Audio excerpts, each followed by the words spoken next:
Have you ever wondered or thought about how some people reach extraordinary levels of success and others don't? Today, we have a special guest who's going to share a 5-step process he calls the walk-on method that has really helped underdogs reach extraordinary levels of success, and it can help you do the same.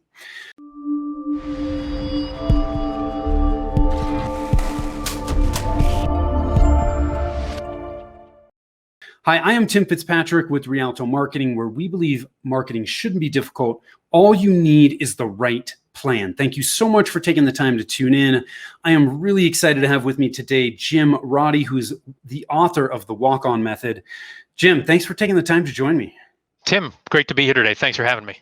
Absolutely. I'm excited to dig into this. I learn something new every time I do these interviews, and we're going to have a very different conversation than I've had with most. So I am looking forward to learning a ton of stuff.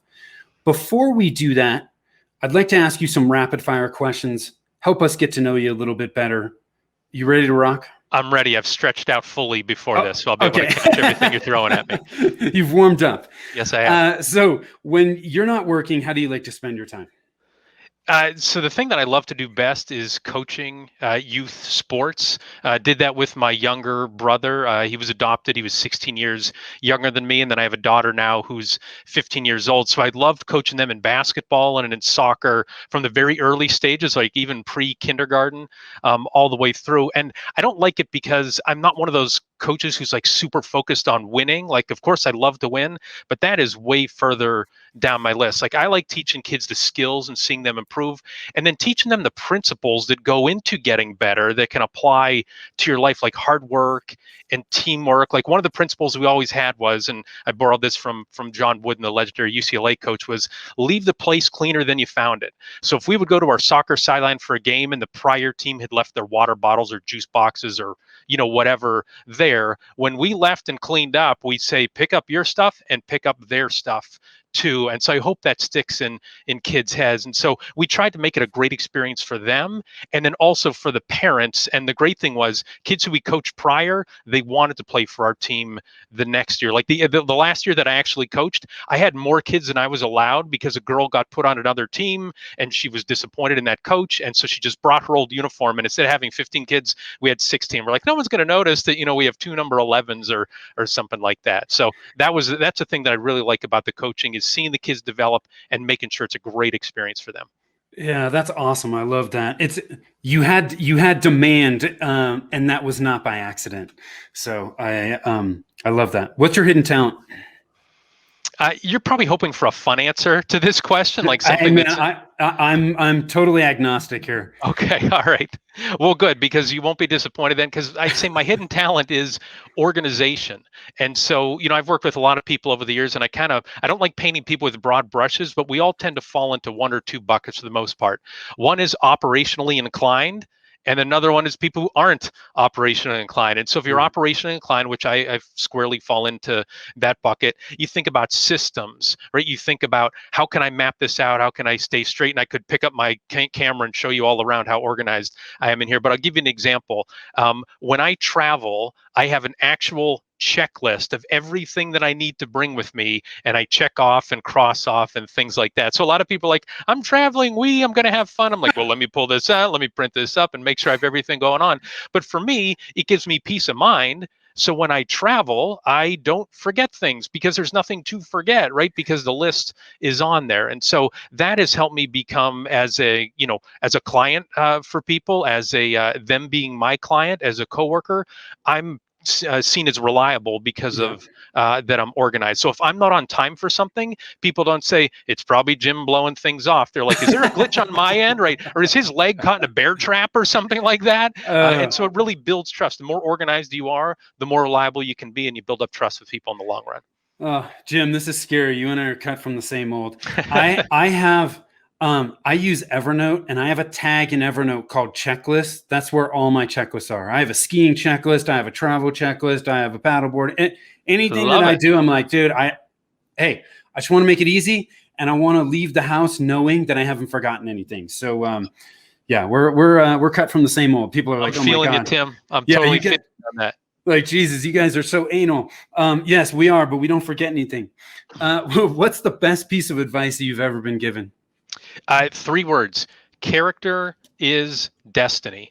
Right. And so the character that you build, the character you display will be the destiny for you to be successful. And so when I say character, a lot of times people think character means, well, telling the truth, being honest, but it's really a longer list of character traits. I've kind of been trained on 18 different character traits. Some of them are like fortitude, prudence, so having good judgment, ambition, work ethic, service, and those provide a really sturdy foundation. And so you might be able to get away with things when nobody's looking, but sooner or later, right, that character is going to be your destiny. My college basketball coach, Bob Duquette, some folks might know him. He coached at St. Peter's University. Then he coached at Marquette. He coached me when I was at Gannon. He would always say, like, if I turn my back in practice and you're dogging it, like, you can get away with that now. But in a game, they're going to smell you out. Sooner or later, they're going to smell you out. So that was his way of saying your character is your destiny. That's a great one. What's one thing about you that surprises people?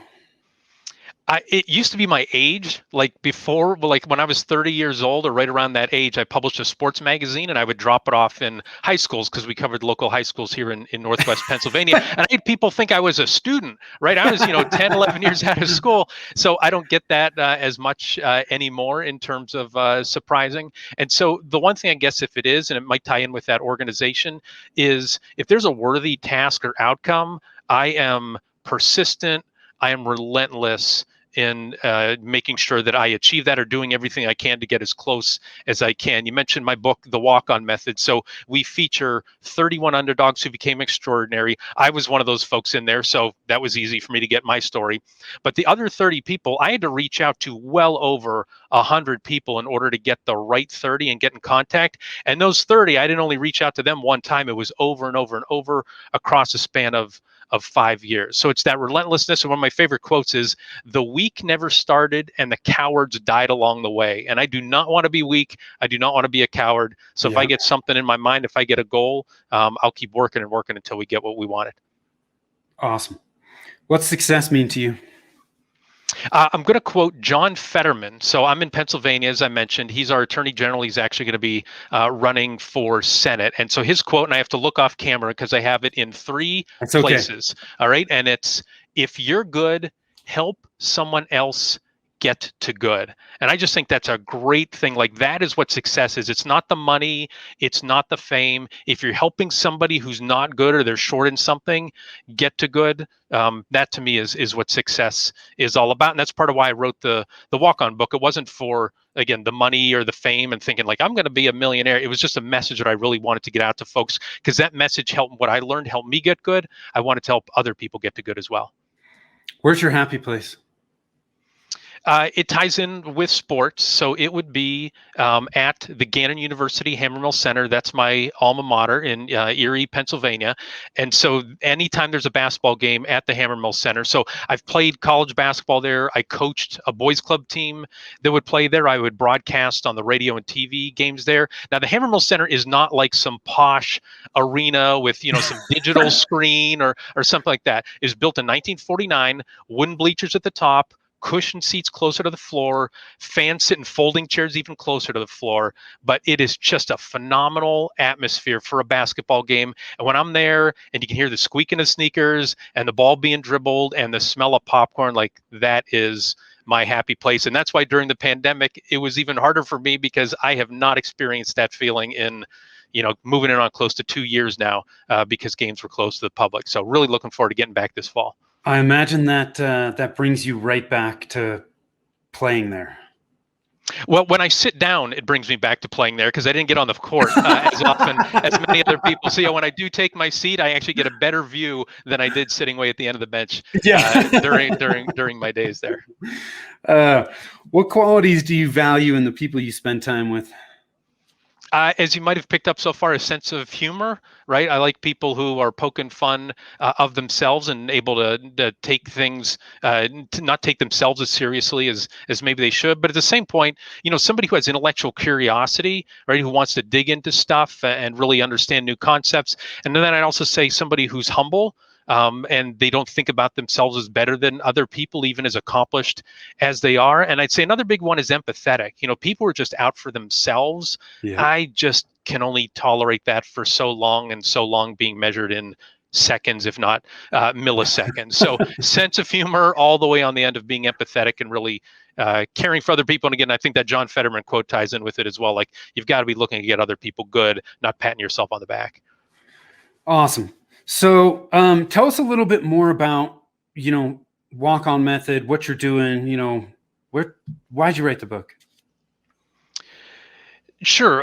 So there's a few things that I guess go in to why I wrote the book. So it's a lesson that I learned, I guess, the hard way. And so I was diagnosed with colon cancer back in 2002 and had surgery then. And then 10 years after that, I wrote a book called Hire Like You Just Beat Cancer. And so it talked about how, me being pulled away from the business made me really serious about hiring and about team building and things like that. So when the book came out, it was the first time that a lot of people in the business world, I've been president of a company, I'm a business coach now. I also do marketing, blogging, podcasting, content creation. So it was the first time a lot of people even knew that I had cancer, because it's kind of not the thing one weaves into a conference call, right? Like, where are you Right. from? I'm from here. And by the way, I've had cancer, right? And so Yeah. I had people say to me, like, oh, now that I know you had cancer, I understand why you're wired the way you are. I understand why you're so relentless with what you do. And I remember saying, like,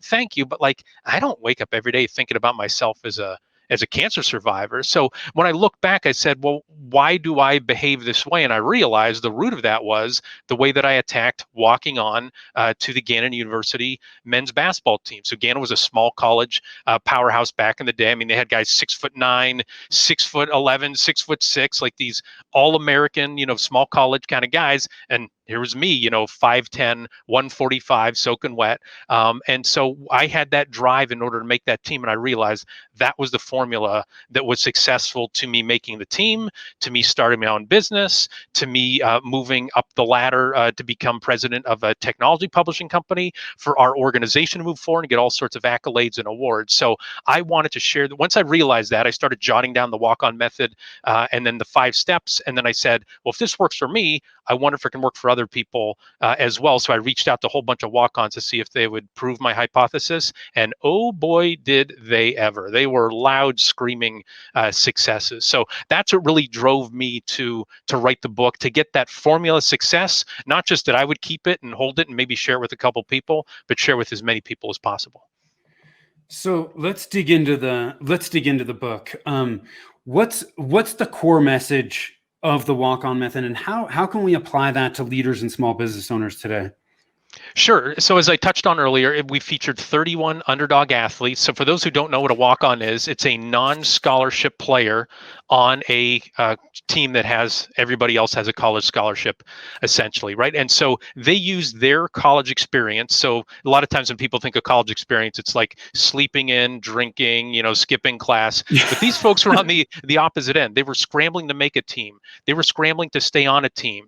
A lot of them got no playing time, had no uniform, or if they got a uniform, it didn't fit. No respect, no attention. They were really forced to serve others because the coaches weren't really paying attention to them and focusing on team goals. So they took that experience and that attitude and then applied it to their career, and then they became wildly successful. And so the book goes farther than just interesting stories like how about that, but it shows anybody can learn the walk on attitude and then follow the walk on method to change their behavior and succeed in their career, right? Not just from an athletic standpoint. So we've seen kids who are in high school going into college say, okay, this is the formula to success, or oftentimes it's their parents saying, Johnny or Betty, here's the formula to success, right? Because they see how it is.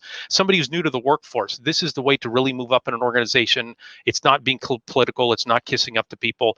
It's this 5-step formula. We've also seen longtime employees use it because they say, boy, this is a way for me to really move up and get more out of what I'm doing. And then a lot of times I've had entrepreneurs say to me, because that's who I work with the most, they say, these are the elements that remind me of what made my success.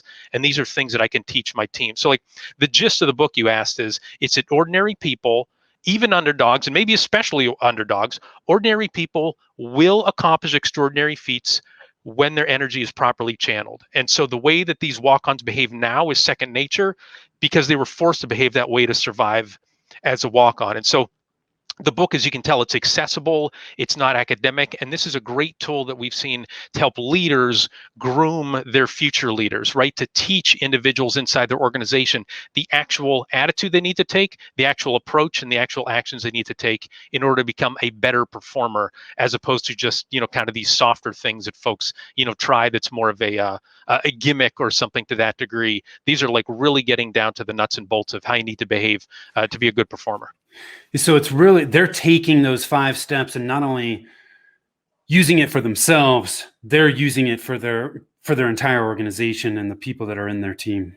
Exactly. They're getting down to, like, we have the 5-step walk-on method. We have 31 underdogs who became extraordinary, who we profile. Then in the back of the book, we have a section called 43 walk-on workplace do's and don'ts. And it gets down really to specifics in terms of promptly respond to all emails. Even if you don't have the answer, that you say to the person, I got your email, but I will need until at least Friday to work on this. That is so good for the other person because they're like, did that email go through? Do they not care? Are they showing up at work? Especially now that people are at home, like, are they out mowing their lawn? Are they goofing off, right? And so it really gets down to those things that make somebody a standout performer with their coworkers, with their clients. Again, really gets down to those nitty-gritty points. So, and I know we're going to get into the 5 steps. Before we jump into that, I know one of the things the book focuses on is building character. Let's talk about that a little bit. I mean, how does a business leader help individuals on their team build character, and how have you used that to help you? Well, I'll tell your listeners to brace because I don't have a magic wand. I don't have like these 7 words and suddenly people are high character, right? There's no silver bullet to doing that. Yeah. To build character in individuals and then throughout your organization is a multifaceted journey that you're not going to solve in days or weeks or months. It's going to be quarters. It's going to be on the long haul, right? This is a marathon. This is not a sprint. So I guess the formula I put together is, first, people talk about having a vision and a mission for the organization. And that's important, but that's not it. Like, work towards that. And then everybody goes, okay, I'm going to do it, because they're not sure exactly what to do. So I believe in having a list of character traits that you make very public, that you will hire based on, you will promote based on, and you will fire based on, right? And so I list in my first book, like I mentioned, Hire Like You Just Beat Cancer, the full list of 18 character traits. If somebody wants that, they can email me at jim@jimroddycba.com. I'd be happy to send that list over to them. Again, jim@jimroddycba.com. And so first, you have to have those character traits. You say, here's what we're going to do it based on. Then to build your team, you have to have a hiring system that holds out for high character. Don't just quiz people based on their skills. Ask them questions that are going to lead towards and uncover whether they have high character, low character, or they're just too new to really understand or have been tested with it. So once you start building a team of high character people, they're going to make the other high character people feel more welcome. They'll make the lower character people feel out of place. That's all kind of what a culture is about. And then if those folks who feel out of place, it's not like you get rid of them, you give them the boot, right? You have to hold them accountable if they're falling short. You start with teaching them, because some people just don't know any better. They've been trained incorrectly. But if they're unwilling or unable, you have to remove them at some point from the organization. So you're left with really only the high character people, or people who are, in earnestly moving towards that. And then once you have those people, it's not just like, we're done here, I've got the high people, high character people, I can go take a nap. You have to invest in their development. So through outside guidance, books, podcasts, Facebook live streams, right? Spending time together with them as their teacher and their coach, not just their boss telling them what to do, right? And so one thing that I've really learned is, because I've done a lot of coaching over the years with teams, the best keep getting better. They do not get to a point where they say, our customer service is good enough, I guess we're not going to do any more customer service training, right? This is an ongoing journey, an ongoing thing. The merry-go-round never stops on this one, okay? And then the last couple of things that I would say related to building this is, um, you need to have frequent one-on-one meetings with the folks who are your direct reports, or if they have managers, they have to have frequent one-on-one meetings. Even if somebody's a super high performer, I've personally made this mistake before. I think they're okay, they're good, I'm just going to be meddling, I'm just going to be getting in the way. They want to know that you care. They still have things that they want to bounce off of you. And quite frankly, I love the phrase that iron sharpens iron. If you're there with somebody who's a good performer, they're going to make you better, right? They're going to ask you tough questions. You in turn ask them tough questions. You both walk out of that room better together. So I've said this phrase. I don't know if I'm the one who came up with it, but I can't find somebody else who can. So I'll take Claim credit it. for it or blame for it. But there's no substitute for a competent manager getting closer to situation. No substitute at all whatsoever. So you have to be that person. And then I'd say the last step that I have in the general categories of how you build a high character organization is you have to reward high character behavior. The way that we did that at my prior company was for the sales team, every month we would give away an award called the Viking of the Month. And it was somebody who went above and beyond and really exhibited stellar character traits. On the operations side of the business, we had a Warrior of the Month. Same criteria. We just wanted to be able to, have two people get an award as well. We also did 360 reviews based on not just how the person performed on their job, but on the character traits. Everybody would get the list. So it's John Smith's review. Here's an email. Here's the list of character traits. Please tell us where you think John is strong and where John can improve from that. And that really helped reemphasize those character traits. And that's what a lot of the review was based on. And then, the awards that I mentioned, we would have those at a monthly company lunch celebration, right? We'd say, here are the nominees for Viking of the Month or Warrior of the Month. Talk about all the great things they did, tied in with character traits. And of course, one of them would win. They'd get their picture taken, $100, things like that. But also at that company lunch, we would have open book management. We would tell them, here's where things are going well. Here are the struggles that we're having. What questions do you have? And so I was company president in the Great Recession. As that started, as that went on, as all the pain that went through it, every month I'd have to get up and say, okay, what questions do you have? And so we had a very open book management discussion there. Did like all this stuff happen Shangri-La in a matter of weeks? No, this is a journey. But if you focus on those things, you can get there. But again, it all goes back to having those character traits you're aiming for and holding people accountable to those. So I know that's a lot of data there, but I hope that answers your question. It kind of gives a fuller picture of how to build a high character culture. No, it does. And it reminds me of one of my mentors always said, when it comes to culture, you've got to gently and relentlessly beat the drum. And it's just over and over and over again. You can't let it slide. You just have to be consistent. You keep talking about it. And when you do, over time, things will change. But like you said, this is not a sprint. It's a marathon. And we just need to keep doing it. Tim, this will show how old school I am. So I remember a podcast I listened to, Jack Welch, I think it was called The Welch Way. So this was so old. This is before I could put podcasts on my phone. A friend of mine would listen to it on his computer, burn it onto a CD, and he would give me the CD that I would go and play in my computer and listen to it. I remember Jack Welch saying to, people would ask him questions. He said, you have to say your culture, right? Your character traits, your principles so frequently that you were just choking on those words because you were saying them for the 1,000th time. But you realize you're hearing them for the 1,000th time, but that person might only be hearing them for the first time or the 10th time or the 20th time. You have to be relentless about your culture. And like you said, in a gentle way, it's not grabbing people by the lapels, but you have to be passionate about it. You have to be very clear, like, this is our standard. If you can do better than the standard, great, but we are not going below this standard. Let's jump into the walk-on method. What are these 5 steps? Sure. I was going to say, brace yourself for a long answer. You're probably like, well, based on your past 15 minutes, Jim, I'm already bracing myself. No, this is good. This is awesome stuff, Jim. So I appreciate you sharing. Sure. Happy to do it. So step number 1 is take a big shot. And so that means don't sell yourself short when you're setting your next career-related goal. Don't contemplate what you really want and then aim for something far less just to play it safe, right? Anybody can do that. Anybody can make a layup in a basketball game. Instead, take that big shot. And a great example that we have in the book, Colleen Healy. So she accepted a scholarship to play basketball at a Division II school, New Haven in Connecticut. But after one game, she said, I want more. She dropped out of school. She hopped in her car, drove home through a blizzard. Her car got on fire, right? She had to call her parents and say, I dropped out of school and the car's on fire. But she said, I don't want to be 30 years old and wonder if I wasn't good enough to play for the University of Connecticut, which, if anybody follows women's basketball, college basketball, that is like the premier program. So what she did was she forgave her scholarship, went to UConn as a camp counselor, called Gino Ariema, now a Hall of Fame coach, on her rotary phone, right? And he said, I can't guarantee anything. The best is you could be a manager for a year, and then we'll see what happens. So she goes from a scholarship athlete to sweeping floors, filling water bottles, turning on the lights. Well, she made the team as a walk-on. She worked on her defense and her hustle. Not only did she sit on the bench like me, she actually played. She was a key role player for 3 NCAA tournament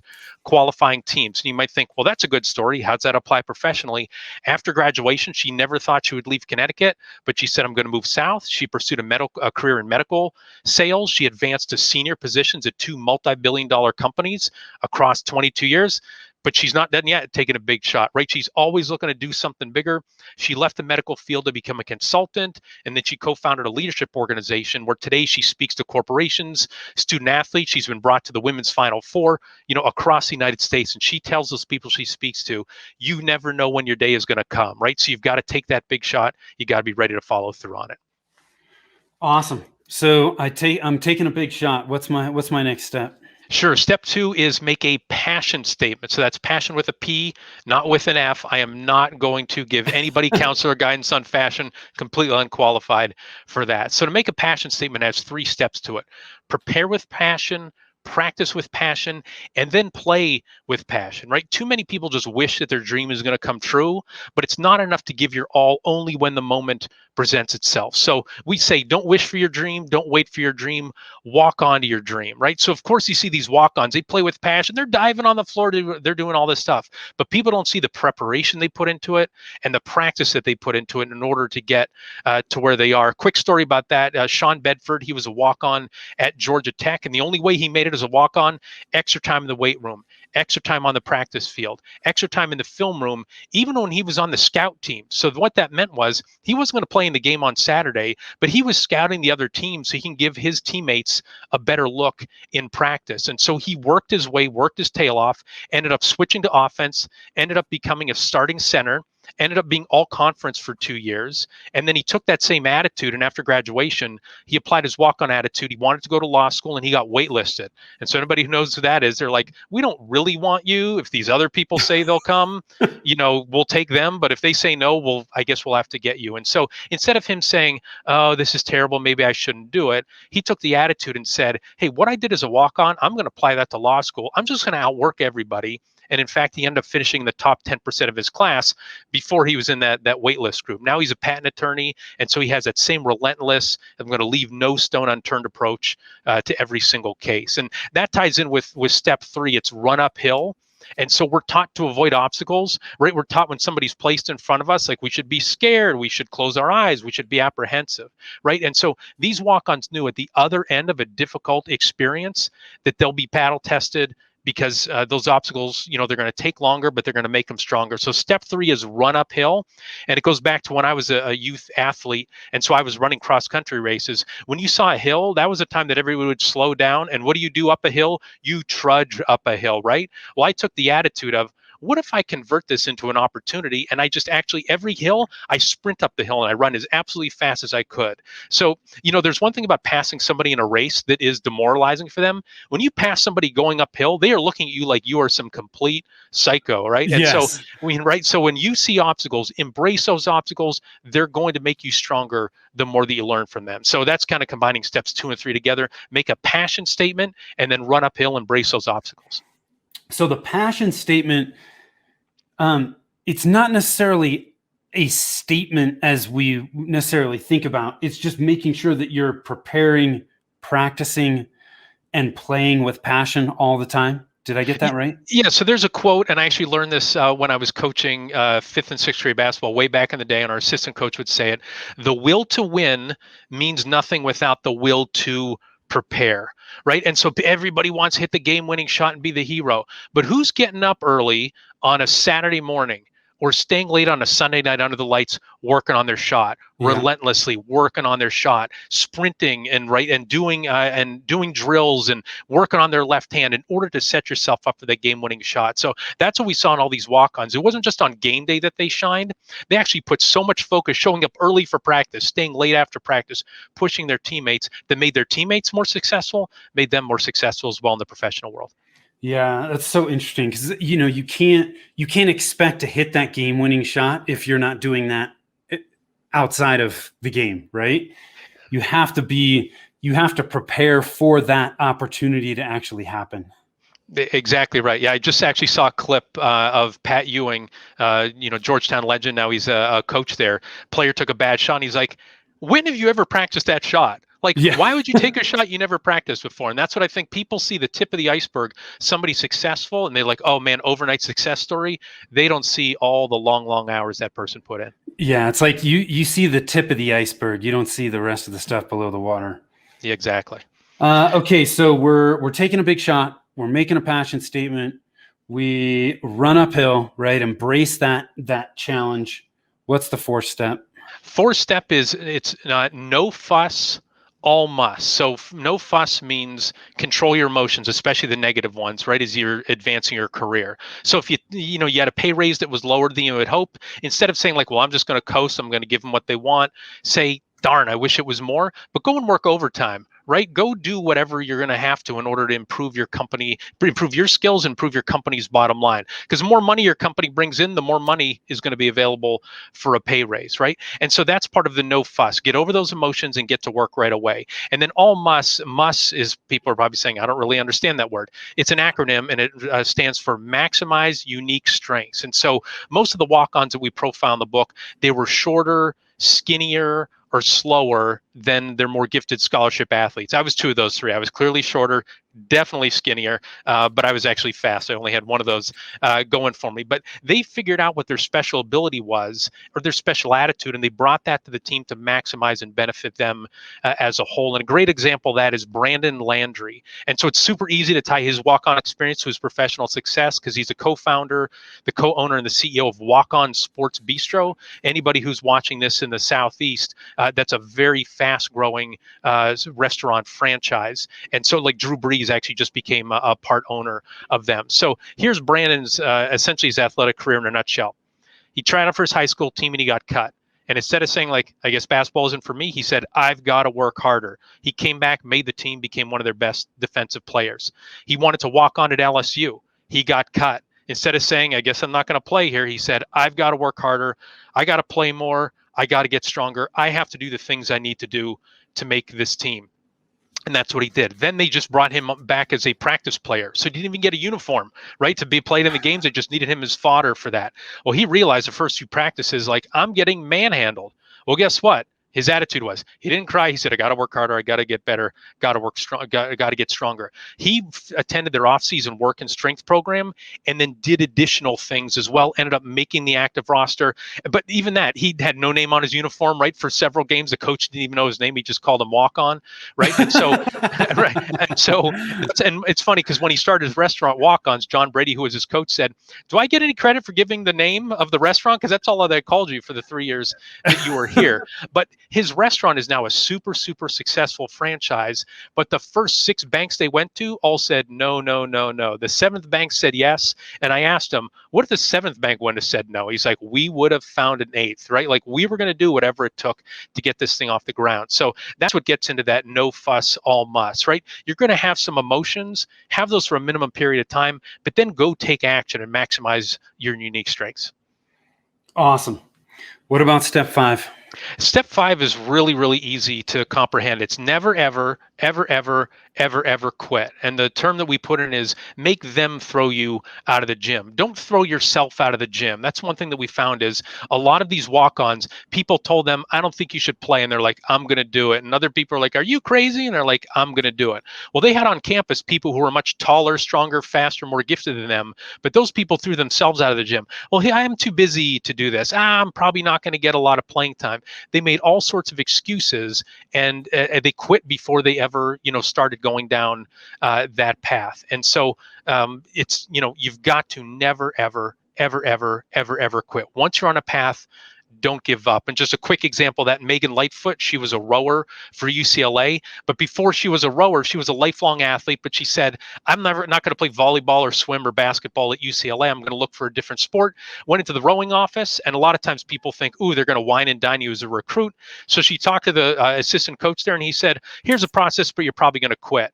And so she could have walked out of there going like, I guess it's not for me. But she said, you know what? I'll show him. And she ends up ramping up her commitments, goes through all the grief and pain of everything you have to with rowing and the blisters and the salt water in your face and the mental fatigue. But she said, I'm going to keep at this. And sure enough girls quit and somebody got sick. She ends up in a boat for the first ever race. Throughout her career, she moves up into the varsity boats. She becomes a team captain. She actually gets a partial scholarship because she had this mindset of, I'm going to keep coming back and I'm going to keep my mind inside the boat. And she parlayed that to her career, where she was very young applying for, she got her law degree and she wanted to be an attorney. And so she's talking to an attorney firm in Northern California. And they said like, yeah, you're probably too young to do this. And she said she used her walk-on story as an analogy. Like, I know I'm inexperienced. I know you're interviewing people who have way more years of experience, but here's what I did. I have a lot of bumps along the way, but I know I can get myself to a high level. And so she's been very successful in that. And I love the title of her chapter. I didn't come up with it. It's a quote of hers. It's, your actions perpetually inform people about who you are. And that's what she did, right? She didn't quit because she said, I am not a quitter, right? The only thing that makes you a quitter is quitting. So she never quit. And that's what made her not a quitter. So again, those are the 5 steps for the walk-on method to career and business success. And I can almost guarantee you, every single example that I gave there, nobody was like, oh, I know them. They're famous, right? These are all people who operate anonymously, right? And they get things done. Those are the folks who really succeed. They might not make it onto a cover of a magazine, but that's a formula for success.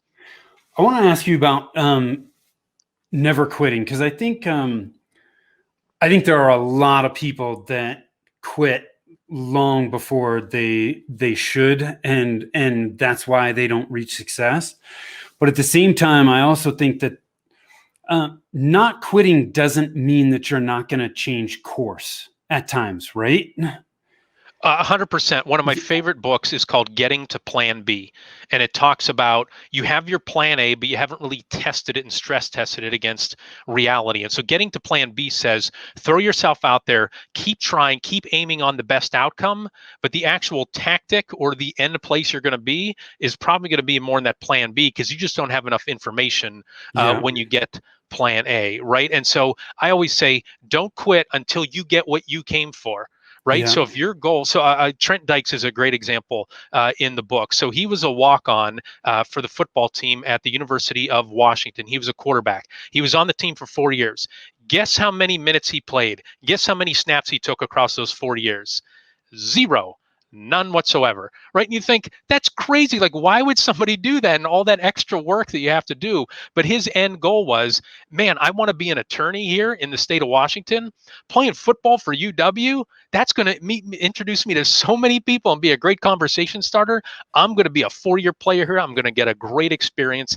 And he knew, like, they were recruiting All-American quarterbacks every year. He knew what the deal was, but that was his goal. And so again, he didn't quit until he came, until he got what he came for. This has been awesome stuff, man. So I just want to highlight these 5 steps one more time. So we got take a big shot, make a passion statement, run uphill, no fuss, all muss, and never, ever, ever, ever, ever, ever quit. Doesn't mean you won't change course, but you're not going to give up on your end goal there.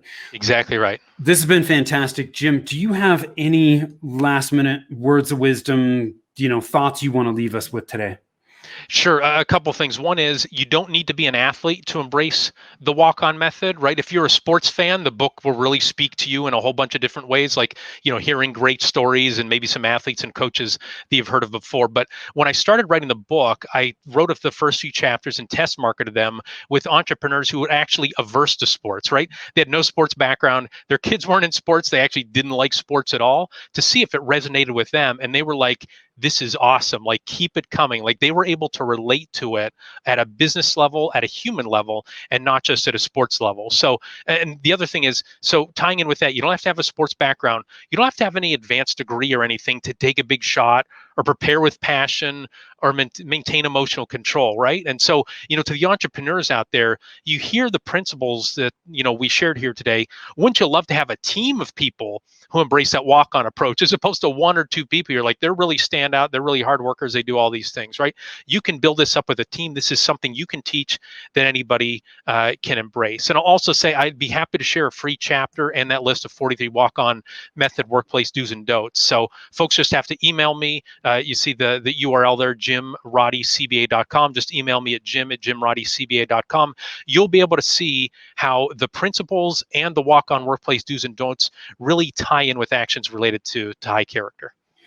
I love it. So guys, if you want to get more information, go to Jim Roddy CBA. And that's RODDY and then CB as in boy, A as in apple.com, or email Jim. Be happy to get you that free chapter. Thank you for you've dropped a lot of value bombs on us here today, Jim. So I really do appreciate that. And guys, don't just remember that last step. Never, ever, ever give up. So thank you for tuning in. Again, I am Tim Fitzpatrick with Rialto Marketing. If you want to gain some clarity on where to focus your marketing right now, hop on over to our website, rialtomarketing.com. That's RIALTO marketing.com. Click on the Get a Free Consultation button. Guarantee you will get a ton of value from that call and walk away having some clarity on where you need to focus right now to get the best return. Till next time, take care.